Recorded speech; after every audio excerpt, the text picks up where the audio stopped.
Wabarakatuh.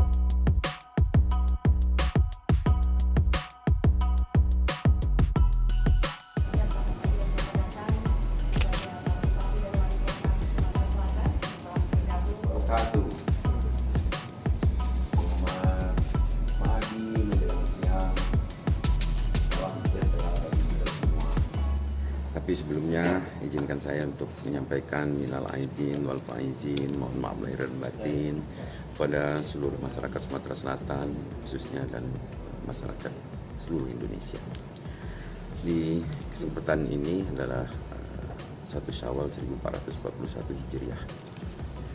Kejadian yang sangat istimewa, berbeda dari lebaran-lebaran sebelumnya. Kita selalu membuka pintu untuk dapat menerima masyarakat, teman-teman sejawat. Tapi pada hari ini kita melaksanakan silaturahmi dengan virtual. Jadi saya sediakan layar itu, masyarakat boleh bahwa gubernurnya menunggu untuk dapat kita bersilaturahmi. Siapapun, jawat, bupati, wali kota juga sedang menunggu ini. Ini kita ambil hikmahnya di dalam pelaksanaan ini setelah kita takbir, dan saya tadi mungkin takbir di keluarga, di rumah saja tadi. Dan saya ucapkan terima kasih juga atas kebersamaan masyarakat Sumatera Selatan menyelenggarakan sholat Id di rumah masing-masing.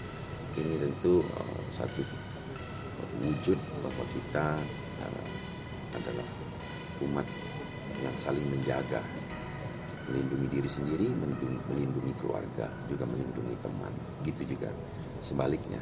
Nah, di kesempatan ini membuktikan bahwa meskipun jarak kita dapat saja menjadi tidak berdekatan secara fisik, tapi hati kita tetap terjaga kedekatan, tetap terjaga sebagai kaum muslim dan juga sebagai masyarakat Indonesia yang sangat mempertahankan silaturahmi. Hablum minan nas kita jaga, hablum minallah kita tegakkan.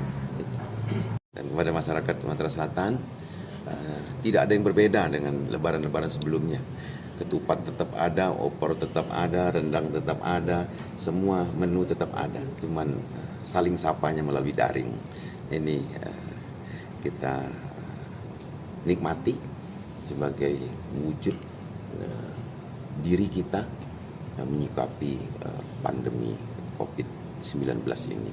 Mudah-mudahan kita segera terlepas dari wabah ini, dan ke depan masyarakat Sumatera Selatan sudah siap menjadikan Sumatera Selatan lebih sehat dengan hidup gaya baru, tapi tetap waspada, tetap waspada. Pak, terkait menu favorit Lebaran, Pak, apa Pak? Iya, dari kecil ketika saya sudah punya ingatan, setahu saya selalu lontong kalau nggak ketupat, lontong kalau nggak ketupat sama kuah opor ayam gitu. Jadi sepertinya kalau tidak ada itu nggak lengkap. Jadi itu menu wajib sepertinya. Tapi dulu sebelum ibu saya wafat, selalu cita rasa yang dibuat ibu. Alhamdulillah menunya ditinggalkan. Jadi catatan-catatannya masih ada, jadi dilanjutkan. Jadi kami sekeluarga selalu begitu. Saya 14 beradik gitu, yang selalu berkumpul.